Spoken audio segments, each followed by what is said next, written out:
Hi అండి, అందరూ నమస్కారం. నేను మీ Venugopal Reddy from Josh innovations private limited, Josh institute of foreign languages, ఎడ్యు9 కెరియర్ గైడెన్స్ సంయుక్తంగా విద్యార్థులకు అవసరమైనటువంటి వందలాది వీడియోస్ మనం చేస్తున్నాం. ఇందులో భాగంగా ఈరోజు దాదాపు ఒక 20 డేస్ నేను వీడియోలు చేయడంలో విరామం తీసుకున్నటువంటి పరిస్థితి. దీనికి రకరకాల కారణాలు, పేరెంట్స్ యొక్క రద్దీ, తర్వాత డిఫరెంట్ కాలేజెస్ యొక్క టూర్స్ ఉండటం కూడా దీనికి కారణం. సో ఈ సమ్మరీగా 20 రోజులు జరిగినటువంటి పరిణామాలు, తెలంగాణకు సంబంధించినటువంటి ఇంజనీరింగ్ అడ్మిషన్స్లో కానీ, అదేవిధంగా బైపీసీ రిలేటెడ్ అడ్మిషన్స్లో కానీ, లేదా ఐసెట్ రిలేటెడ్ అడ్మిషన్స్లో కానీ, ఈసెట్ రిలేటెడ్ అడ్మిషన్లో కానీ అనేక రకాలైనటువంటి అప్డేట్స్ ఉన్నాయి. కాబట్టి ఈరోజు కొన్ని వీడియోస్తో నేను మీ ముందుకు వచ్చాను. సో ఇందులో ప్రప్రదంగా పేరెంట్స్ సంబంధించినటువంటి ఇంపార్టెంట్ అండ్ మేజర్ అప్డేట్ వచ్చేసి బీ కేటగిరీ అడ్మిషన్స్కి సంబంధించి తెలంగాణ మార్కెట్లో ఏమి నడుస్తుంది. దీన్ని మనం ప్రధానంగా తీసుకున్నప్పుడు ఫస్ట్ టాపిక్ బై టాపిక్ తీసుకున్నప్పుడు అసలు బీ కేటగిరీ సీట్లని ఆన్లైన్ చేస్తారా, పేరెంట్స్ ఎదురు చూడాలా లేదా మేనేజ్మెంట్ తీసుకోవాలా? సో ఈ రకానికి సంబంధించినటువంటి ఈరోజు స్పష్టత ఇచ్చే ప్రయత్నం చేస్తాను. సో మనకి ఏదైనా కానీ ఇంజనీరింగ్ కాలేజ్లో 3 రకాలైనటువంటి అడ్మిషన్స్ ఉంటాయి, ఏ, బి, సి. ఇది ఇంతకుముందు వీడియోలో కూడా నేను చెప్పాను. ఏ కేటగిరీ అడ్మిషన్స్ అంటే మీకు కన్వీనర్ కోటా అడ్మిషన్స్ అని కూడా అంటారు దీన్ని. ఈ కన్వీనర్ కోటా అంటే ఎంత?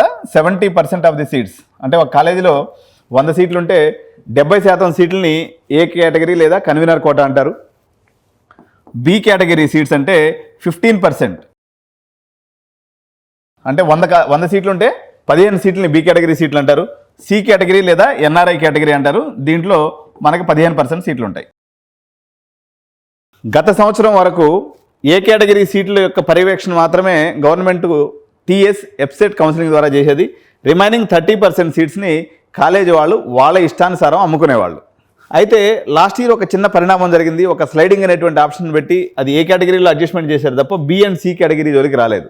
ఈ పరిస్థితుల్లో తెలంగాణ రాష్ట్రంలో ఎట్లా ఉండేదంటే సిస్టము స్మూత్గా నడిపించేసుకునే వాళ్ళు, ఎవరో టేబుల్ కింద బట్టి అందరూ శుద్ధంగా డొనేషన్లు తీసుకుని అమ్ముకునేవాళ్ళు తప్ప దీన్ని పబ్లిక్గా ఒప్పుకునేవాళ్ళు కాదు. అలా అని చెప్పేసి అమ్మకుండా ఉండేవాళ్ళు కాదు. కొన్ని కాలేజీలు CBIT, Vasavi, VNR, MVSR, Matrusri, Bhojireddy ఈ కాలేజీల వరకు బి కేటగిరీ నోటిఫికేషన్స్ ఇచ్చి అడ్మిషన్స్ తీసుకునేవాళ్ళు. రిమైనింగ్ వాళ్ళు టేబుల్ కింద మనం డొనేషన్ రూపంలో మనం కట్టి చేరేవాళ్ళం. అయితే రేవంత్ రెడ్డి ప్రభుత్వం వచ్చిన తర్వాత బీ కేటగిరీని ఆన్లైన్ చేస్తామనేటువంటి ప్రచారం పెద్ద ఎత్తున సాగింది. ఎందుకంటే డొనేషన్ల దందాన్ని అరికట్టాలి అనేటువంటి ఒక కాన్సెప్ట్లో ఈ బీ కేటగిరీ సీట్లని రద్దు చేస్తారనేటువంటి ప్రచారం లాస్ట్ ఇయర్ కూడా భారీ ఎత్తున జరిగింది. ఈ సంవత్సరం కూడా ఇప్పటివరకు భారీ ఎత్తున ప్రచారం నడుస్తూ వచ్చింది. నేను కూడా ఇంతకుముందు దీని మీద వీడియో చేశాను. అయితే ఈరోజు ఒక స్పష్టమైనటువంటి కాంక్రీట్ ఐడియాతోటే, లేకపోతే కాంక్రీట్ ఇన్ఫర్మేషన్ తోటి నేను మీ ముందుకు వచ్చాను. బీ కేటగిరీ సీట్స్ ఈ సంవత్సరం ఆన్లైన్ చెయ్యరు. కాబట్టి బీ కేటగిరీ ఆన్లైన్ అవుతుంది అని మీరు కళ్ళల్లో ఒత్తిలేసుకుని ఎవరైతే ఎదురు చూస్తున్నారో పేరెంట్స్, ఎందుకంటే మీకు కొంతమంది మంచి ర్యాంక్స్ వచ్చినాయి, 15,000, 20,000, 30,000, 40,000 వచ్చినటువంటి వాళ్ళు మాకేదో బీ కేటగిరీ ఆన్లైన్ అయితే లాభం జరుగుతుంది, మేము డైరెక్ట్గా అప్లై చేసుకోవచ్చు అని ఎదురు చూస్తూ ఉన్నారో మీ యొక్క ఆశల మీద నీళ్లు చల్లినటువంటి పరిస్థితి అయితే స్పష్టంగా కనిపిస్తూ ఉంది. 2025-26వ సంవత్సరానికి బీ కేటగిరీ ఆన్లైన్ లేదు. కాబట్టి ఎవరైతే మంచి ర్యాంకులు తెచ్చుకొని మంచి జేఈ స్కోర్స్ తెచ్చుకొని వెయిట్ చేస్తూ ఉన్నారో ఆ 96% అండ్ అబవ్ ఉన్నటువంటి వాళ్ళు వెయిట్ చేయొచ్చు. ఎందుకంటే వాళ్ళకి ఇప్పుడు ఎక్కడో వస్తుంది. CBIT, Vasavi, VNR, Matrusri, Bhojireddy college women's, ఏదో కొద్దో గొప్ప సీట్లు, నారాయణమ్మ కొన్ని సీట్లు, ఇట్లా మనకి బీ కేటగిరీలో సీట్లు వచ్చేటువంటి అవకాశం తప్ప మిగిలిన కాలేజీలో అందరూ ఆల్రెడీ అమ్మకాలు జరిగినాయి. బీ కేటగిరీ ఆన్లైన్ చేస్తామనేటువంటి ఉద్దేశంతో అనేక కాలేజీలు, ఎందుకంటే తెలంగాణ కొత్త ప్రభుత్వం ఏర్పడిన తర్వాత గత సంవత్సరం అడ్మిషన్స్ జరిగినాయి. చాలా వోలటాలిటీ, చాలా మందికి మొటిక్కాయలు, అక్షంతలు కాలేజీల వాళ్ళకి రకరకాలుగా పడ్డాయి. చాలా కాలేజీలు, ఐఆర్ఈ కాలేజ్ కానీ, సెయింట్ మార్టిన్స్ కాలేజ్ కానీ, అదేవిధంగా మల్లారెడ్డి కాలేజ్ కానీ, సిఎంఆర్ కాలేజ్ కానీ అనేక కాలేజీలు ఎక్సెస్ సీట్స్ వస్తాయని ఒక ఊహాజనితమైనటువంటి విషయం మీద వాళ్ళు వందలాది సీట్స్ ఎక్సెస్ తీసుకున్నటువంటి సీట్లను అడ్జస్ట్ చేయలేక కొత్త సీట్లు రాక చాలా నరకయాతను అనుభవించారు. కాబట్టి అది లాస్ట్ ఇయర్.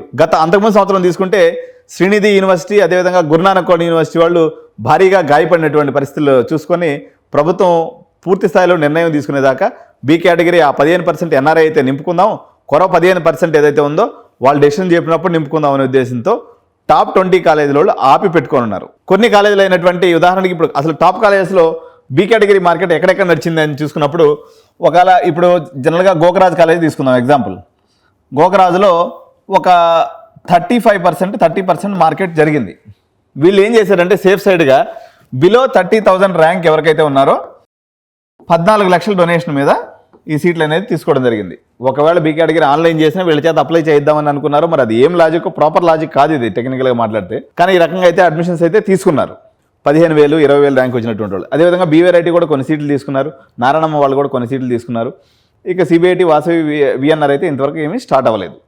ఇక మిగిలిన కాలేజీలకు వస్తే మిడ్ లెవెల్లో టాప్ 20లో ఉన్నటువంటి అనేక కాలేజీలు, సివిఆర్ కాలేజ్ కానీ, లేకపోతే మన ఎంవిఎస్ఆర్ కానీ, అదేవిధంగా వర్ధమాన్ కాలేజ్ కానీ, శ్రీనిధి ఇంజనీరింగ్ కాలేజ్ కానీ, అదేవిధంగా గీతాంజలి ఇంజనీరింగ్ కాలేజ్ కానీ, ఈ టాప్ 10లో ఉన్నటువంటి ఈ కాలేజీలు ఏదైతే ఉన్నాయో దాదాపుగా ఒక 40% చేసుకునేసి సేఫ్ గేమ్ ఆడుదాము అనేటువంటి ఉద్దేశంతో వేచి చూసేటువంటి ధోరణిలో ఉన్నారు. ఇన్ని రోజులు నేను కూడా ఎందుకు గమ్మున్నానంటే, సరే ఏదో ఒక చెస్ గేమ్ అయితే నడుస్తుంది, నడవనివ్వండి, ఏదో పేరెంట్స్ పోతున్నారు, కడుతున్నారు, కాలేజీ వాళ్ళు బీ కేటగిరీ ఆన్లైన్ వద్దని భయపెట్టి ఇంకా తలా ₹1 ఎక్కువగానే డబ్బులు తీసుకొని, మామూలుగా గోకరాజు ఎప్పుడైనా కానీ 13 లక్షలు 12 లక్షలతో స్టార్ట్ అయ్యేది. మిగిలిన ఈవెన్ సివిఆర్ కాలేజీలు కూడా 10 లక్షలతో స్టార్ట్ అయ్యి 13-14 పోయాయి అనమాట. కానీ ఈ సంవత్సరం బీ కేటగిరీ ఆన్లైన్ వద్దాం అనుమానం వాళ్ళకు కూడా ఉండటం వల్ల స్టార్ట్ చేయడమే 13-14 లక్షల మార్కెట్తో స్టార్ట్ అయింది. సో ఇప్పుడైతే బీ కేటగిరీ లేదు. అందువల్ల ఎప్పటికప్పుడు ఓన్లీ ఫర్ మెంబర్స్ వీడియోస్ మాత్రమే రిలీజ్ చేస్తాం. ఫర్దర్గా మేము ఏదైతే ఈ డొనేషన్స్ పాయింట్ ఆఫ్ వ్యూ ఉందో, మీరు ప్రతి ఒక్కరికి విజిబుల్ ఉండవు వీడియోస్. ఎవరైతే సబ్స్క్రైబ్ చేసుకుంటారో వాళ్ళ వరకే కనిపిస్తుంది. మిమ్మల్ని సబ్స్క్రైబ్ చేసుకునే విధంగా మోటివేషన్ చేయడం కోసము, లేకపోతే మిమ్మల్ని ఇది చేయడం కోసం ఓన్లీ మెంబర్స్ ఓన్లీ వీడియోస్ పెడుతున్నాం. ఇప్పుడు దాదాపు 20,000 సీట్లు తెలంగాణ మార్కెట్లో అడ్మిషన్స్ అయినాయి ఇప్పటి వరకు. ఈ 20,000 సీట్లలో ప్రధానమైనటువంటి మెంబర్ ఎవరు? మల్లారెడ్డి కాలేజ్ ఒక 4,000 సీట్లు నింపింది. నెక్స్ట్ వచ్చేసి మనకి గురునానక్ యూనివర్సిటీ ఒక 1,200 సీట్లు, అనురాగ్ యూనివర్సిటీ ఒక 1,500 సీట్లు, తర్వాత మనకి కేఎల్యు అండ్ గీతం ఇవి వచ్చేసి ఒక 2,500 సీట్ల నుంచి 3,000 దాకా నింపినారు. రిమైనింగ్ అదర్ యూనివర్సిటీస్ అన్నీ కలుపుకొని ఇంకొక 3,000 సీట్లు. నెక్స్ట్ వేవ్ వచ్చేసి ఒక 5,000 సీట్లు అనుకోండి, తెలంగాణ నుంచి అనుకోండి. ఓవరాల్గా తీసుకున్నప్పుడు మొత్తం మనకు తీసుకున్నప్పుడు 4×3 = 12, ఒక 500 దగ్గర ఒక 20,000 సీట్లు మనకు నిండిపోయినాయి. మొత్తం మీద ఎప్పుడైనా తెలంగాణలో డబ్బులు కట్టే బ్యాచ్ 20,000 మందే. కాబట్టి డబ్బులు జోబిలో ఉన్నటువంటి వాళ్ళందరూ ఏడో దిగడ పోయి కట్టేసుకొచ్చుకున్నారు. రిమైనింగ్ అయితే డబ్బులు కట్టే వాళ్ళు పెద్దగా లేరు మార్కెట్లో. అందరూ కూడా కౌన్సిలింగ్ కోసం ఎదురు చూసేటువంటి పేరెంట్సే ఎక్కువ బాగా ఉన్నారు. అయినా ఇంత చేసినా ఇప్పుడు మల్లారెడ్డి కాలేజ్ యూనివర్సిటీ తీసుకుంటే 4,000 నిండితే ఇంకొక 5,000 సీట్లు నిండాలి. 5,600 సీట్లు ఇంకా పెండింగ్ ఉన్నాయి. సీట్లు కోకల్గా ఉన్నటువంటి పరిస్థితి ఉంది. కాబట్టి బీ కేటగిరీ సీట్స్లో ఇప్పటి నుంచి మేము ఇచ్చే అప్డేట్ చాలా ఇంపార్టెంట్ అప్డేట్. ఎందుకంటే ఉదాహరణకి సిఎంఆర్ కాలేజ్ తీసుకుంటే ఫస్ట్ క్యాంపస్లో 11 లక్షలు 12 లక్షలు ప్యాకేజ్ నడిచింది. రేటు వాళ్ళల్లో వాళ్ళే కాంపిటీషన్ రావడం వల్ల దారుణంగా పడిపోతుంది. అన్ని కాలేజీల రేట్లు పడతాయి, కొన్ని కాలేజీల రేటు పడేటువంటి అవకాశం లేదు. మళ్ళీ ఒకసారి చెప్తున్నా, టాప్ 10 కాలేజీలు అయినటువంటి ఏదైతే కాలేజీలు ఉన్నాయో, ఇప్పుడు గీతాంజలి కాలేజ్ కానీ, లేకపోతే వర్ధమాన్ కానీ, సివిఆర్ కానీ, లేకపోతే ఎంవిఎస్ఆర్ కానీ, శ్రీనిధి కానీ, వాటిలో ఇంకంతకన్నా దిగడానికి ఏం లేదు. ఎందుకంటే వాళ్ళు శాచురేషన్ లెవెల్లో ఉన్నారు, వాళ్ళ పేరెంట్స్ వాళ్ళకు ఉన్నారు. కానీ ఏ కాలేజీల రేట్లు పడతాయని నన్ను అడిగితే టాప్ 10 నుంచి 30 మధ్యలో ఏదైతే కాలేజెస్ ఉన్నాయో, అంటే 11వ నెంబర్ నుంచి 30వ నెంబర్ కాలేజీల దాకా ఇప్పటి వరకు వాళ్ళు డబల్ డిజిట్ కూడా చేరుకోలేదు. కొంతమంది అయితే 20, 30 ఆడదాకే చేస్తున్నారు అడ్మిషన్స్. ఎందుకంటే 1,200 ఇంటేక్ అంటే దగ్గర 300 అడ్మిషన్లు చేయాలి. 300 అడ్మిషన్స్లో వాళ్ళు చేసింది ఇప్పుడు 30. ట్రిపుల్ డిజిట్ కూడా రాలేదు ఎవరు. కొన్ని కాలేజీలు వచ్చినాయి అక్కడక్కడ అడపా ఏళ్ల మీద లెక్క పెట్టచ్చు.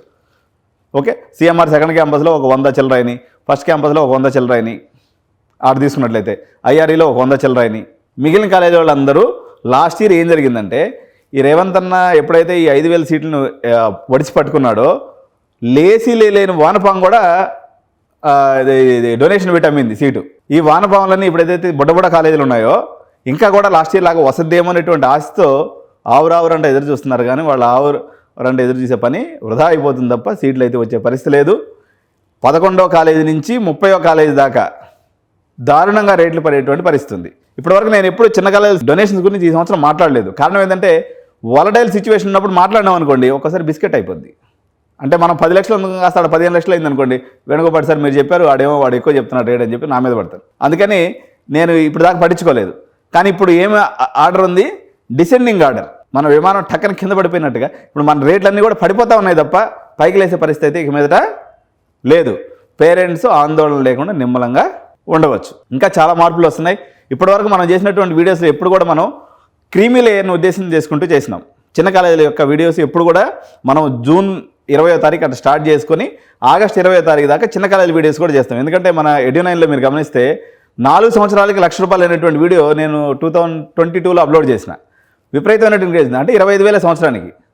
అమ్ముడు పోయినటువంటి వస్తువు 25,000 ఏదైంది, 30,000 ఏదైంది. వాడు బొంద అమ్ముకోలేనప్పుడు ఎంతకైనా ఇస్తాడు. ఈ సందిట్లో సడేమియా కొన్ని చిన్న కాలేజీలు ఏదైతే లాస్ట్ నుంచి 5 నెంబర్ కాలేజీలు ఉన్నాయనుకోండి, కింద నుంచి 5, ఆ కాలేజీలన్నీ సీట్లు నిండిపోయినాయి విచిత్రంగా. అంటే ప్రజలేమో 60,000, ఇయర్లీ 70,000, ₹1,00,000, ₹1,20,000 దాకా ఉన్నారు. కాలేజీల ఫీజులు ఏమో దాని గురించి నెక్స్ట్ వీడియో చేస్తాను నేను. ఇప్పుడు కాలేజీల ఫీజులు ఎలా పెరగబోతున్నాయి, జనరల్గా ట్రెండ్ ఏముంది, అసలు యాక్చువల్గా హైయర్ ఎడ్యుకేషన్ కౌన్సిల్లో కానీ తెలంగాణ ప్రభుత్వంలో కానీ టీఎఫ్ఆర్సీ తెలంగాణ ఫీ రెగ్యులేటరీ కమిటీలో కానీ ఏం నడుస్తుంది అనేటువంటిది నెక్స్ట్ వీడియోలో నేను చేస్తాను, మీరు చూడండి. దీంట్లో కూడా లింక్ అటాచ్ చేస్తాను ఎండ్ కార్డులో చూడండి. కాబట్టి ఇప్పుడు దాకా వెయిటింగ్లో ఉన్నటువంటి పేరెంట్స్, పెద్ద కాలేజీల పేరెంట్స్ అందరూ కూడా ఈ టాప్ 10 కాలేజెస్లో రేట్స్ చేంజ్ అవ్వు, సేమ్ అలాగే ఉంటాయి. రేట్స్ చేంజ్ అవుతుంది. ఎప్పుడు చేంజ్ అవుతుంది అంటే ఎప్పుడైతే స్పాట్ అడ్మిషన్స్ విషయంలో లాస్ట్ ఇయర్ తెలంగాణ ప్రభుత్వం ఏదైతే ఒక జీవో జారీ చేసిందో, స్లైడింగ్ అనేటువంటి ఒక జీవో జారీ చేసింది, అంటే మెకానికల్ సివిల్ ట్రిపుల్లో తీసుకున్నటువంటి వాళ్ళు పైకి స్లైడ్ అవ్వచ్చు అనేటువంటి ఒక జీవో తీసుకొచ్చింది లాస్ట్ ఇయర్. ఈ సంవత్సరం ఆ జీవోను కూడా ఉపసంహరించుకుంటారనేటువంటి గుసగుసలు ఎన్ని వస్తూ ఉన్నాయి. అదే కానీ జరిగితే మాత్రం పెద్ద కాలేజీ రేటు కూడా డమాలను పడిపోద్ది. కానీ ప్రస్తుతానికి దానికి సంబంధించినటువంటి స్పష్టమైన సమాచారం నా దగ్గర లేదు కాబట్టి ఊహాగానాల మీద మనం అడ్మిషన్లు తీసుకోకూడదు. కాబట్టి ప్రస్తుతానికి ఆ విషయానికి నెక్స్ట్ వీడియోలో మనం చర్చిద్దాం. సో ఇదైతే ప్రస్తుతానికి చాలామందికి మంచి న్యూస్, కొంతమంది కాలేజ్ చైర్మన్లకి ఇది బ్యాడ్ న్యూస్. వాళ్ళకి ఎట్లయితే ఉంది డొనేషన్స్ వస్తాయి, మనకి వాటి మీదుగా మనకి ఇబ్బంది. నెక్స్ట్ వీడియోలో మనం అసలు తెలంగాణలో ఏ స్థాయిలో ఫీజులు పెరగబోతున్నాయి, దీంట్లో నిజమెంత, ఏం జరగబోతుంది, ప్రభుత్వం అధినేత అయినటువంటి లేకపోతే మన ఉన్నత విద్యాశాఖ మంత్రి అయినటువంటి రేవంత్ రెడ్డి గారి మనసులో ఏముంది అనేటువంటి వీడియో నెక్స్ట్ వీడియోలో చూద్దాం. Thank you so much. జై హింద్.